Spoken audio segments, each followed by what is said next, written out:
so that they could provoke them to jealousy.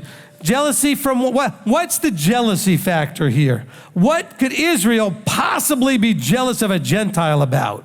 After all, remember, in Paul's day, the Gentiles were looked at as the lowest of low. They were condescending, looked down on. The Israelites thought they were big stuff, hot stuff. We're the chosen people, blah, blah, blah. What in the world could they possibly do to make Israel jealous? Have a close and abiding relationship with the Creator, covenanted and receiving blessing. There's nothing else that would cause jealousy. I mean, think about it, be rational, be reasonable. How could a Gentile make in this case a Jew, because by the time we get here, Israel that he's talking about really is the Jewish community. What does the Gentile have that a Jew could possibly ever want? Go, you know what, if you've never been in a Jewish community, you will find that there's zero that a Gentile has that a Jew would ever want. But what if you had what they have and were receiving blessings that they're not? Because you had more. You had what they have plus. What's the plus? You were subjecting yourself in the context of Messiah through belief. That could provoke them to jealousy. But you want to run around eating your pork and keeping Sunday, Christmas, and Easter, that's not going to provoke anything. Then they're just to look at you like you guys are foolish.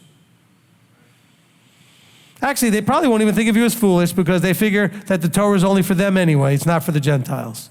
They figure that's what you do. You're Gentiles. You do whatever you do. Quite frankly, they don't care about you. Not on that level.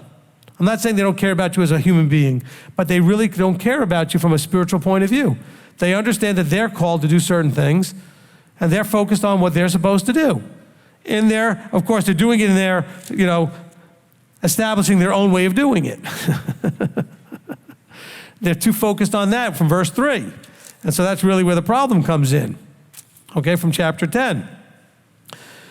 So here now, he says, let it not be, but by their fall, deliverance out of all of the life. Look, I'm just going to have to quote it really, really quickly just so that we're clear. I just want to quote one little piece here, okay? It says, remember, verse 11 of chapter 2, you were once Gentiles in the flesh, and at that time, verse 12, I'm skipping a little bit, you were excluded. You were without Messiah, excluded from citizenship with Israel, and strangers of the covenants, and had no expectation, and without Elohim in the world. That's what you were delivered from. You were delivered from being excluded from all the good stuff.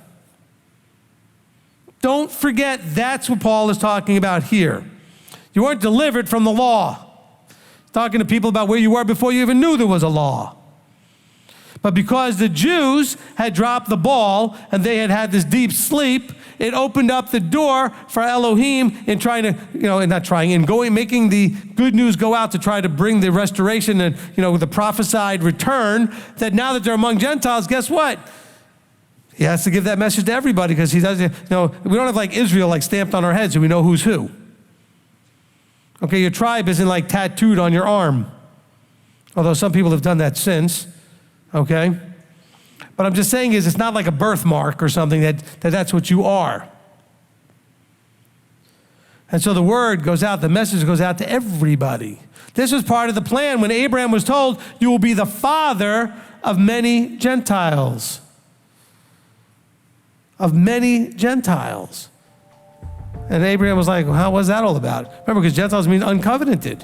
You're going to be the father of many uncovenanted people.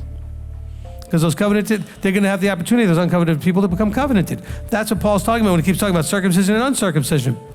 Talking about covenanted people and uncovenanted people. He could have just as well switched the terms out and would have been actually a little bit more clear. Okay?